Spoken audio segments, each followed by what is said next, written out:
Okay, I'm here with Micquick.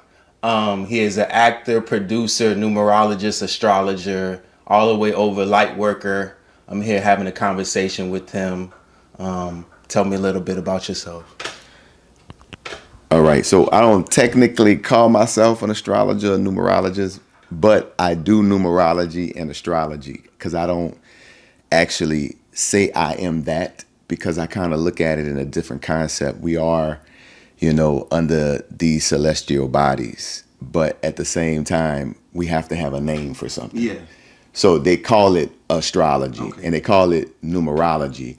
And when you say that, then people can have the concept that, okay, this is about the planets and how we're born under these planets and the numbers about everything. Just like when I was younger in college, I used to tell everybody everything is math. So from New Orleans, Louisiana, was an athlete first. Wow. I don't think I knew that. Yeah, so I played football. Well, first of all, in middle school, I played football, basketball, baseball, and ran track. I won an award that nobody knows about because it was basically it was an old white man award, And so what happened was his name was Minnie L. Finley. So I got the Minnie L. Finley Award, which you have to play 4 sports to get. Wow. Was given something by the House of Representatives. It was this cardboard, and they presented this. I call it a card. The Minnie L. Finley Award. They made this award for this guy, and I received it. Got this thing from the House of Representatives. I'm in middle school. I don't even know what the hell it meant. Yeah. I didn't even really know who the House of Representatives was at the time. And when I received that award, not many people get that award. So to prove I had that award, it got washed away in Katrina. So I can't even tell nobody. And when I say it, people don't even know what it is. So I was an athlete. Then I went to St. Augustine, from Bell. And at St. Aug, I had to be limited to certain sports because it's an all-boys school. So they're going to have multiple people playing multiple things. So I chose football, basketball, and then I ran track my last year. Got a full football scholarship to Texas Southern University. Once I went to Texas Southern University, I still ran track again because I was a high jumper. Even though I wasn't that good, I just used to act like I was dunking and just jump over it, So I didn't even use the technique. I literally just used to jump over it, and I would be like horizontal, going across the bar like the bar, rather than doing the Fallsbury flop, which is almost looked like a backflip, right? So I did that also, and then I got a split scholarship. So the track coach went and split my scholarship so I can make sure I go to track because my football coach didn't want me to run track. He wanted me to stay playing football. So I won freshman athlete of the year, scholar athlete of the year, actually, even though I barely went to class. I won freshman scholar athlete of the year.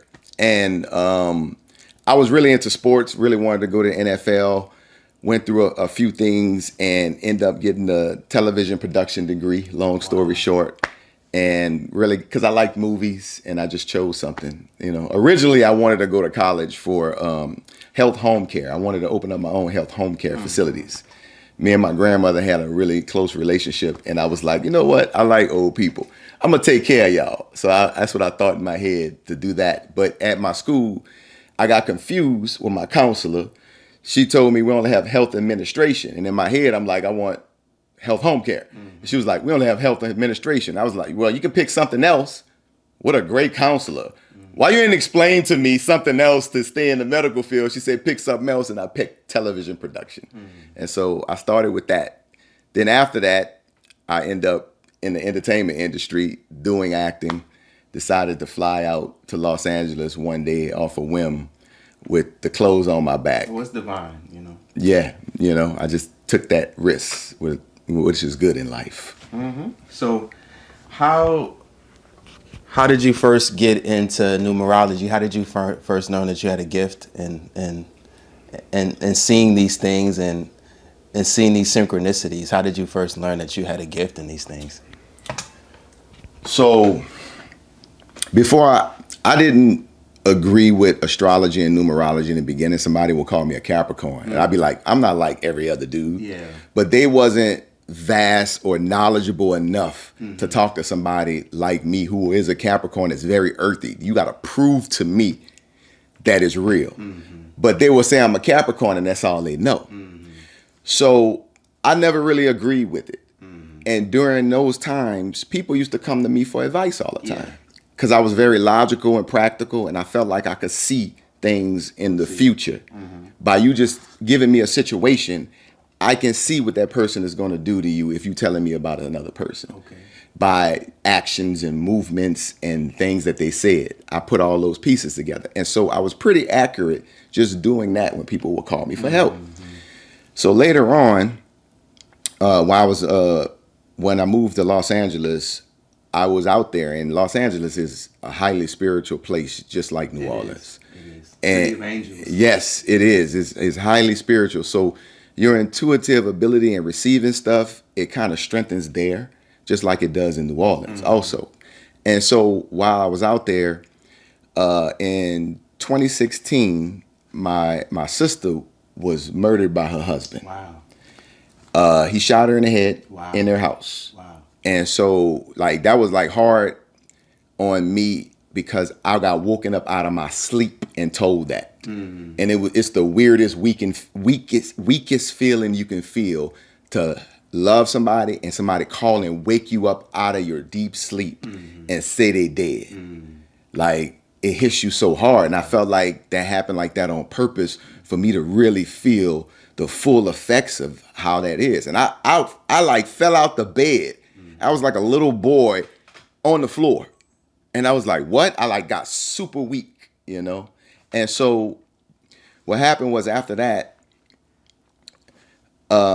one year later, in 2017, when my sister got murdered on September 13th, and after she got murdered on September 13th, the very next year in September, and this was the weird synchronicity about that, I was working for this company called Manservants. So we were dapper gentlemen treating women like queens. It was a new concept. Rather than getting a stripper or escort, you get this dapper dude that get to treat women like a queen. And so I was the trainer of the guys, because I took their concept and I blew it up. And so I started training guys doing it. So I did a job at a certain house, and I remember the name of the street. It's called Yosemite Sam. It's out in the Palm Springs area.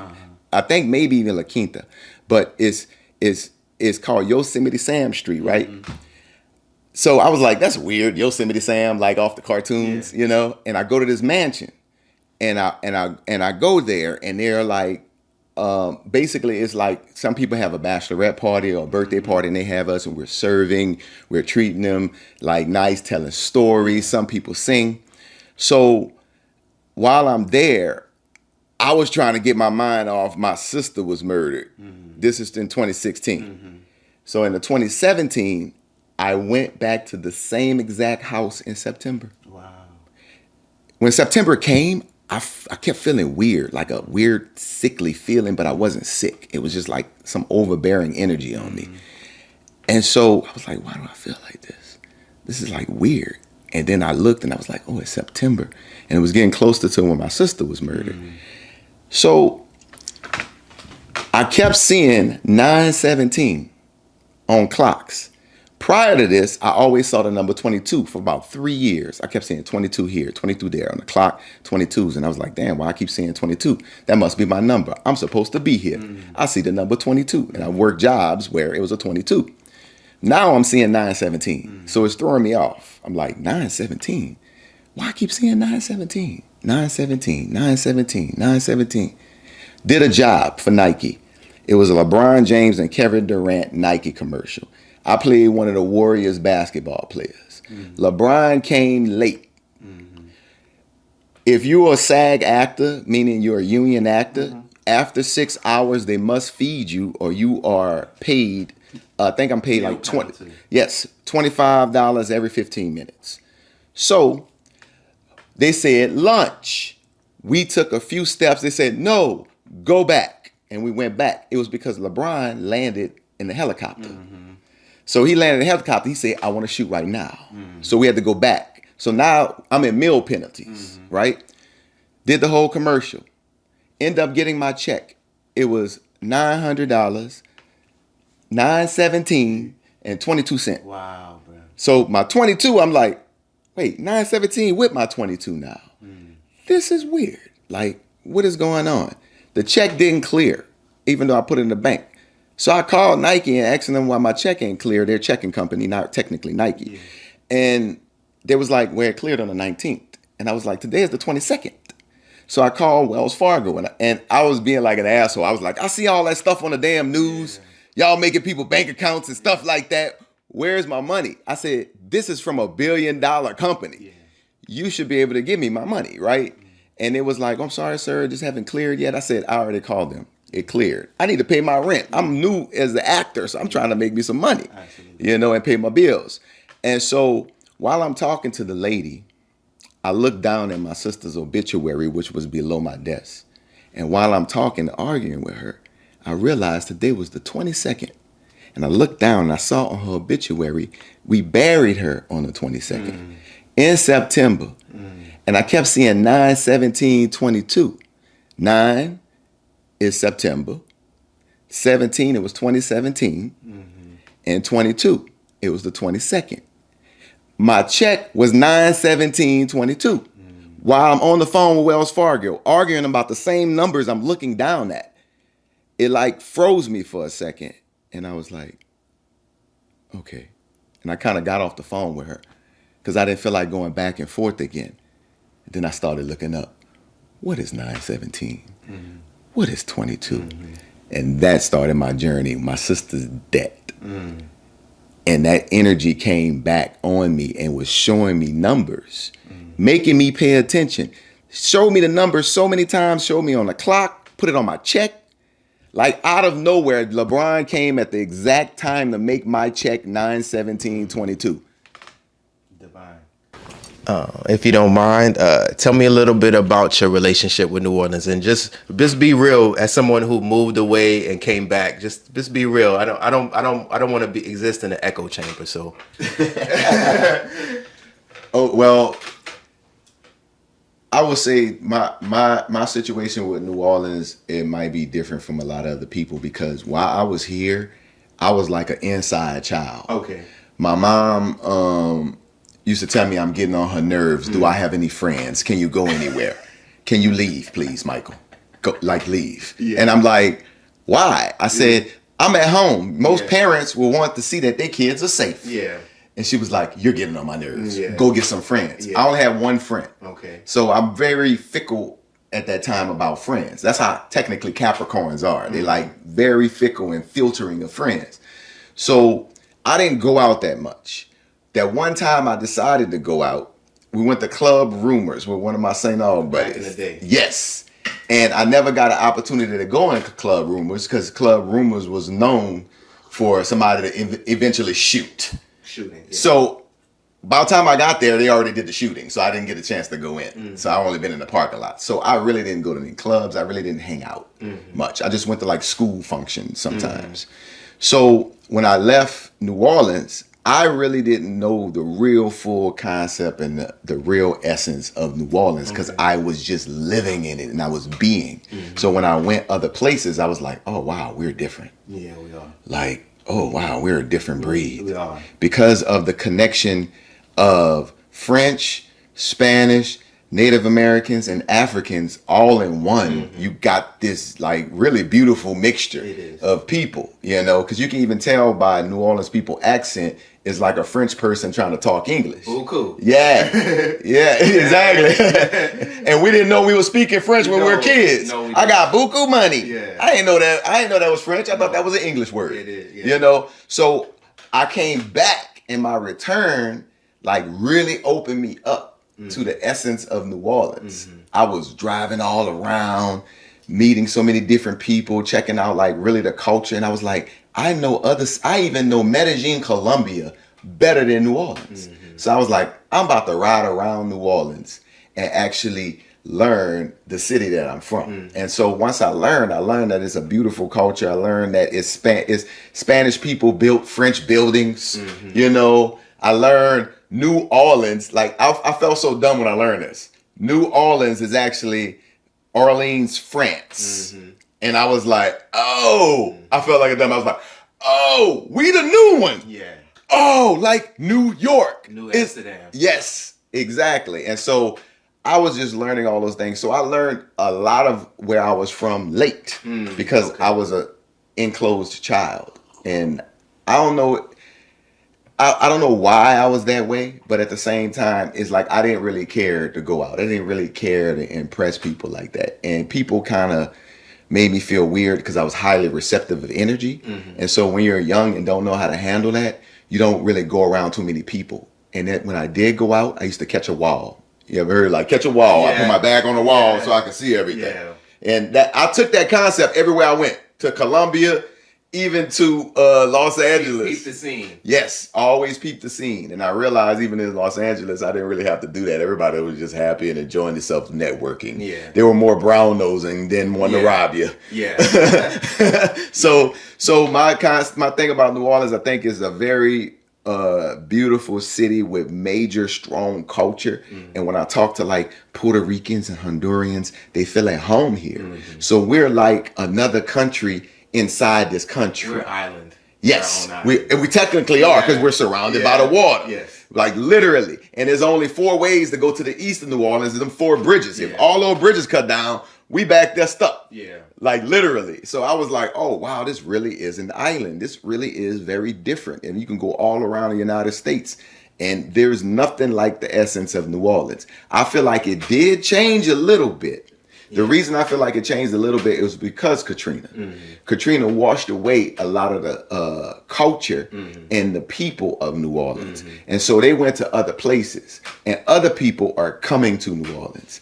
And so those people that's coming to New Orleans, people don't realize they're going down to the courthouses and voting for things and putting petitions and things in. Change. When the regular New Orleans people like, why this change? Why that change? The people that don't even speak our accent is changing these things. So it gives a little different. I feel like the food is different in New Orleans. Before Katrina, you can go to a corner store and get some fried shrimp that's delicious like it's from a high 5-star restaurant. Yeah. But now you can't really do that. Everybody just cooking. Yeah. Like that's a difference just cooking. And long time ago when I was raised in New Orleans, I ain't gonna say that long, but when I was raised in New Orleans, when I was young, everybody in the United States talked about New Orleans food. I gotta go to, oh, you ate in New Orleans? Oh my God, I couldn't stop eating. I gained like 10 pounds on my trip and I was there for 3 days. So I feel like it's different, but rebuilding to its essence with a little different accent on it. That's how I feel like New Orleans is. It's not the old essence of New Orleans. It's a new essence. It's there, but it's something else. It is something else. And Mardi Gras and Halloween, that's Christmas here. It is.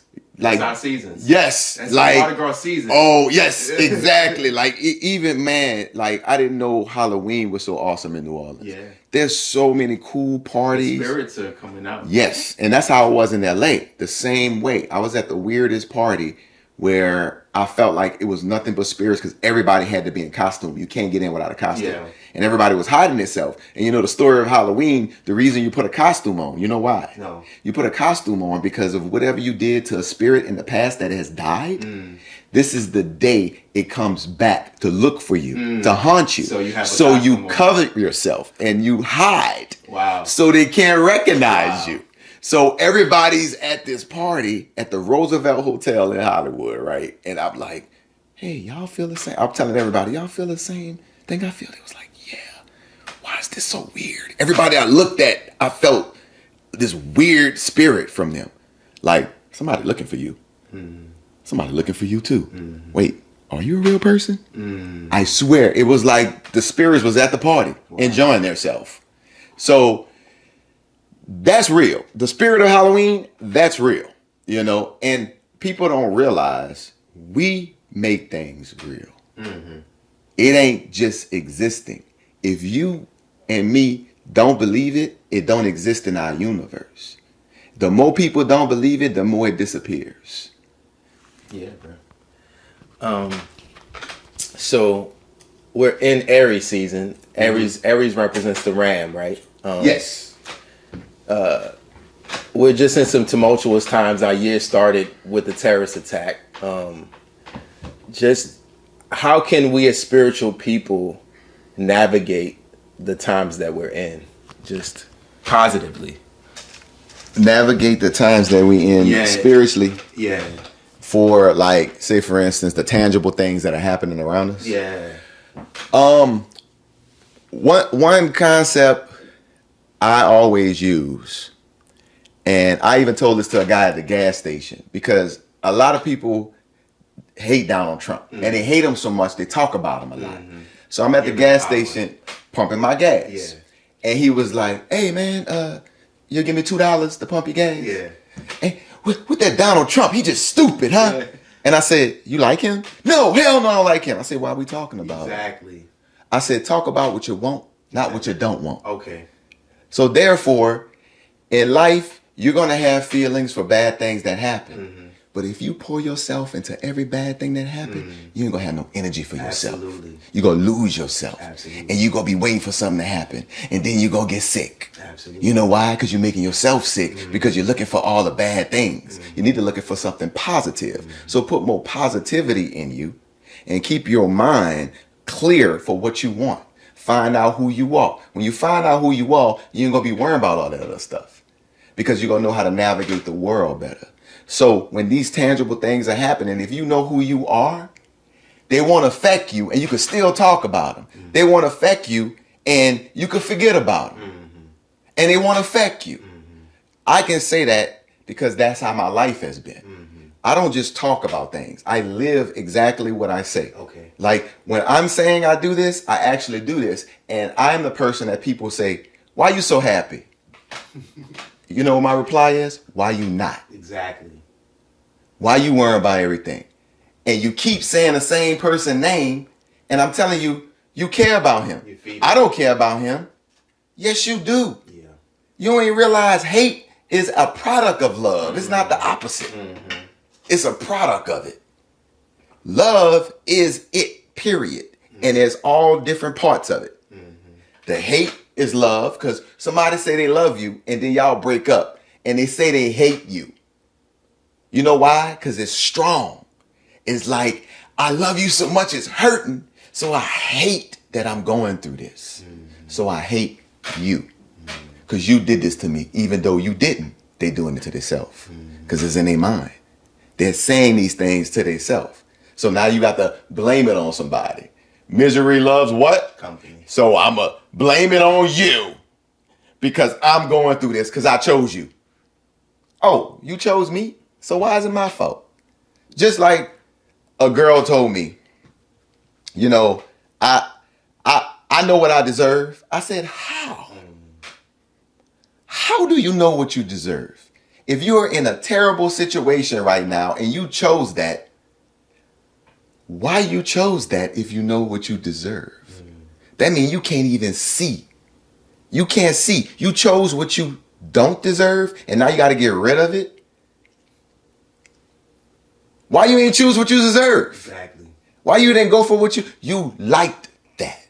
So don't tell me you ain't deserve it. You liked it. You was infatuated with it.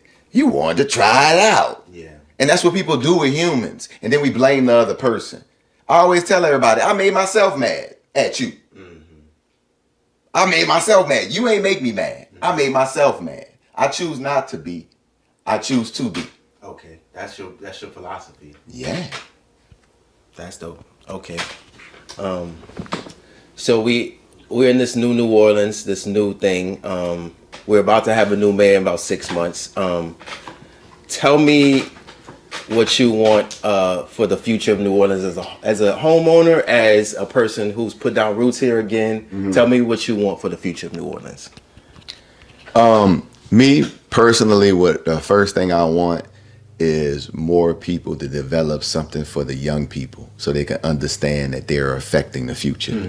Because in New Orleans, we have a lot of mixed cultures here. We have Hispanic people, you know, a lot of Hondurans that people don't even realize they're Hondurans because they speak with the New Orleans accent. Yeah. They smart as fuck. Yeah. They be like, "What's that? Whoa, what's that?" I'll be like, and then start speaking Spanish to me. Yeah. So I want, because these young dudes, they like disrespecting older people and elderly people.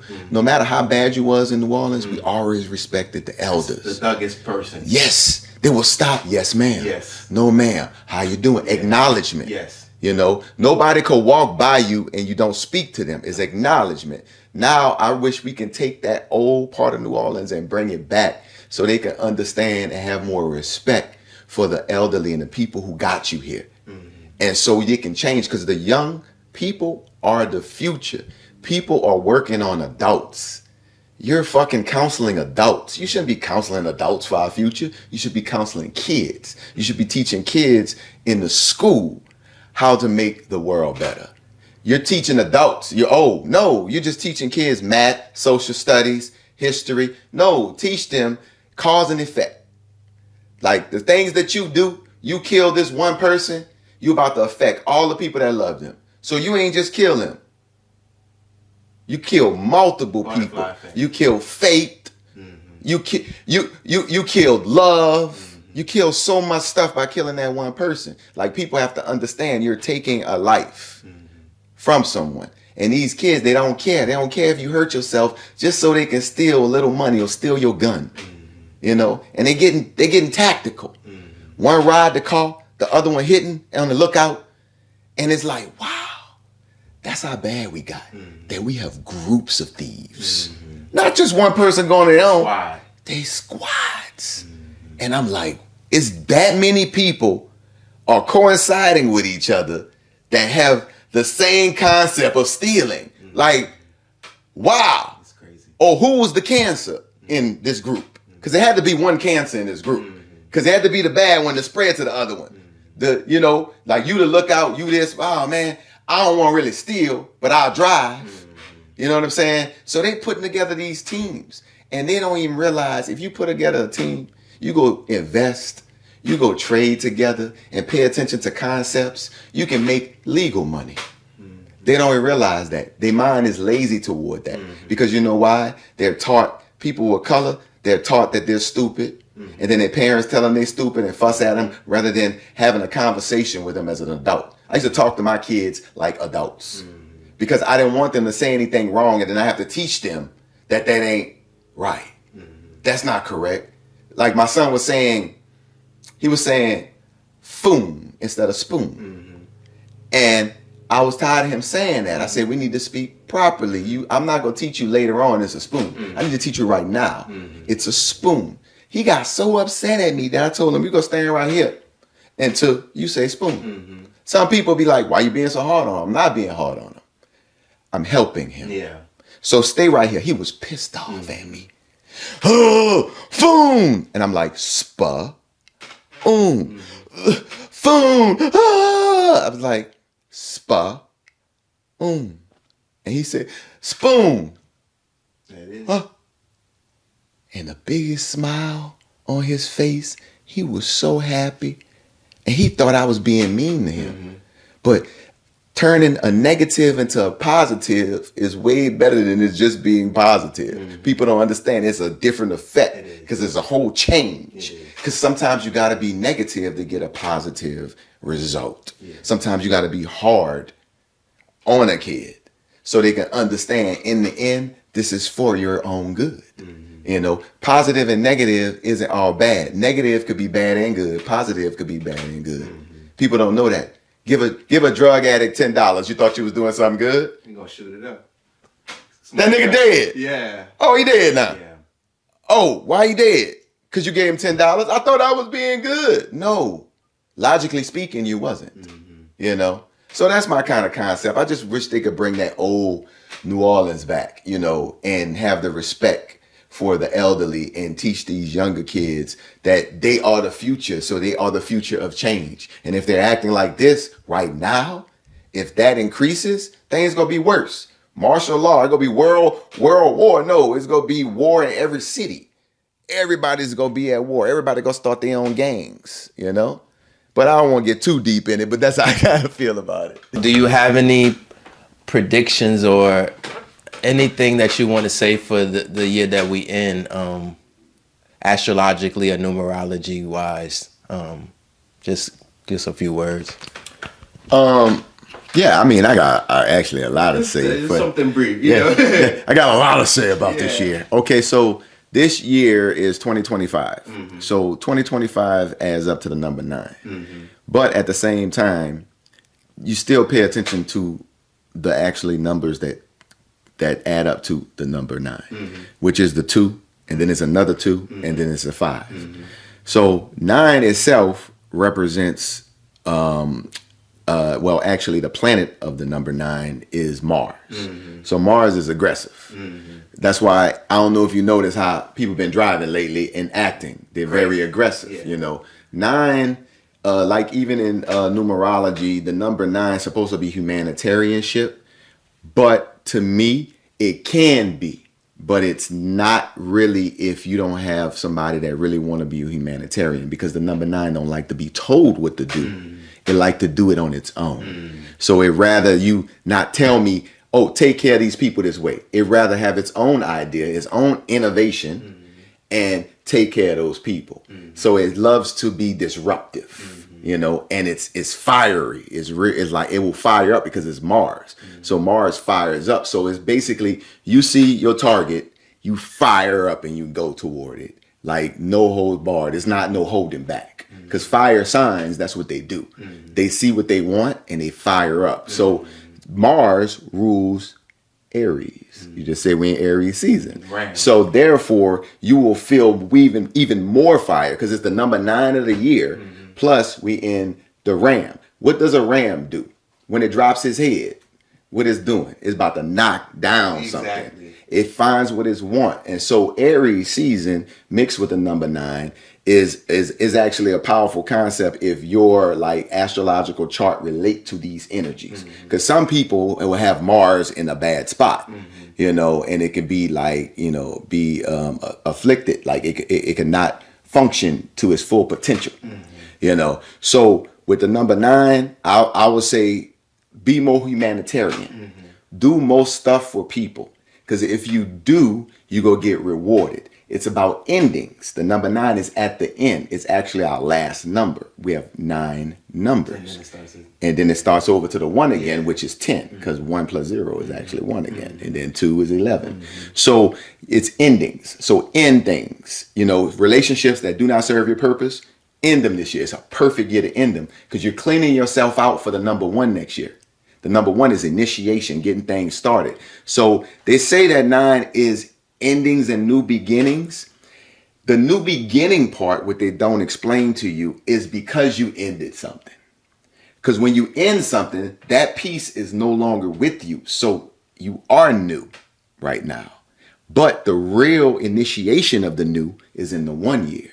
That's to actually initiate it, because 9 is endings. So sometimes it's hard to actually do stuff in a 9 year if 9 don't relate to you. But it's good for me.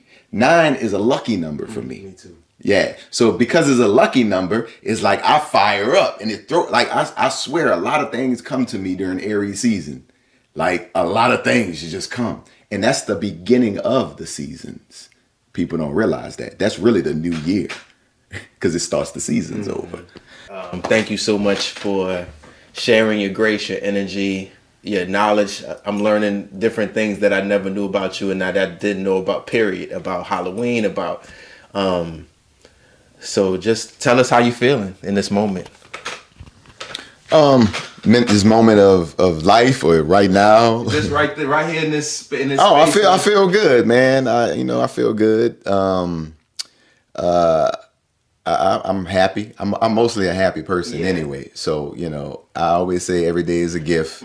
That's why they call it the present. So I wake up and get my present. Yeah. So I feel appreciated that you actually like my knowledge and, you know, you want to hear it. And because, you know, a lot of people, they take knowledge as bullshit. They just the people. You know, you be talking to them, but when they walk away, they didn't use none of that. You know, and you just like wasted their breath. So sometimes when I speak to people, I always tell them, I only have a certain amount of breaths while I'm here on earth, and I don't like to waste them. So don't like play with me in conversation. Call a spade a spade. And I can see very well because I'm Capricorn earth. I'm actually Aries moon. I didn't tell you that part. That's why it even amplifies me more. I was born at 9/11. I have the 9 when I was even born. And I'm a Pisces ascendant. So I have this balanced personality where I can fly around in my head, but at the same time come to earth and explain it to you. You know, some people could fly around, but they can't communicate it on earth. So I have the ability to do that. So I'm happy that you gave me that ability to do that. Thank you so much. It's been a great experience. And just leave us with some words, just some wisdom. People are in some rough times. People are in some uncertain times. And there's no certainty in life at all. But I just want you to give us some words to kind of carry us through the years, to kind of give us some positivity and help us make sense of what we're dealing with. I would say that the first thing, just like I tell everybody, master yourself first. Okay. Before you can look out into the world and see and have to understand how you feel about things and why you are acting and reacting a certain way, you have to master yourself. I use the concept where, okay, we created a car. Mm-hmm. You know how to drive already. Mm-hmm. So when you get in a car, you buy a brand new car, you just drive off. Mm-hmm. Why you ain't read the book? Because you already knew. You already know how to drive. Yeah. But you ain't read the book. No. When something happens to your car, a light come on, what you go get? The book. The book. Through it. Yeah. And then if you can't fix it, you go to the mechanic. Mm-hmm. Same way with us. We didn't study ourselves. Yeah. We didn't do our astrological birth chart, the very specific time you were born. All these planets was in a position, mm-hmm. which sent down energy. Mm-hmm. That's upon you. Because whatever the energy was in the air and you was born at that time, that's going to be in you. The year, the time, all that, it's you. So if you study yourself rather than just driving this vehicle all around Earth and just seeing what happens, if you study yourself and you move around, you'll be able to navigate the world better. You'll understand your purpose. A lot of people look for, what is my purpose? Mm-hmm. You have a lot of purposes when you get here, but you have one main thing you came to learn. We already born knowing something. You could pay attention to kids. Some learn faster than the other ones. Some already trying to do things that you didn't even teach them. Mm-hmm. Why? Because you already know something. That means you must have been here already. Because if this is your first time on Earth, how you know how to do Earth stuff? How? Because your brain is blank. Mm-hmm. Why is stuff in your brain? It's stuff already there. So you came here for a certain reason to use those gifts and talents to learn how to do other stuff. That's why people get anxiety and feel bad when they're learning something new. Because learning is uncomfortable. It is. So teach yourself. Teach who you are to yourself. Learn why you act a certain way. Learn why you are reacting to certain people. Learn all your family when they were born. Learn why they're your family. Learn why the ones pick on you and some don't. It's all a reason. And everything around you, that's your show. You the star of your movie. So everything around you, you have to pay attention to. The reason you see it, the reason you feel it, is because you're supposed to. Mm. The reason you didn't get something is because you wasn't supposed to. Mm. All of it is an experience. Nothing is technically really bad and good. Mm. It's not really. We have to put a name on it because we don't like it. Mm. So you have to say that's negative. Mm. Our cells turn negative and positive all day. If it didn't, that's a bad cell. Mm-hmm. So if a cell decided, I won't just be positive, it's bad. If a cell decided, I just won't be negative, it's bad. But if it went negative, positive, because we live in a world of polarity. Mm-hmm. Up, down, left, right is always an opposite. Mm-hmm. And we create and do the same things over and over that we are. Just even a plug in the wall. It's a male and female. Mm-hmm. Plug up, and then it works. Mm-hmm. With the male and female. Mm-hmm. By itself, we ain't gonna get no light. Mm-mm. Ain't no light. You can't, you gotta plug it up. You gotta connect. So we made to connect. This place is made off of number 2 to me. Because you was an individual and now you're here with everybody else. So it's always a polarity to things. That's why it's about getting together. So master yourself, go out there, and then perform who you are. Because it's almost like you're prepared now. Yeah. You know, because right now, most people not using their navigation system. They're not using the proper navigation system. They don't know where they're going. That's that person that's at the stop sign that don't know where they're going. And you sitting behind them like you already stopped. Go. Yeah. Oh. Why you looking at your phone? Why you doing all this other stuff? Where are you going? I'm trying to figure it out. You don't even know where you're going. But the other people that know where they're going, they just doop, doop, doop. You might be in their way. Let me get around you real quick. It's going to be all right. You're going to figure it out. And I take off that stop sign. Thank you so much. I appreciate you Ain't coming. No problem, brother. Soft title, UNK Podcast, my initials, UNK Podcast. UNK Podcast. Closing out with Mike Micquick. Thank you so much for coming. Thank you so much for sharing your wisdom and your grace. Number 2, on to the next one.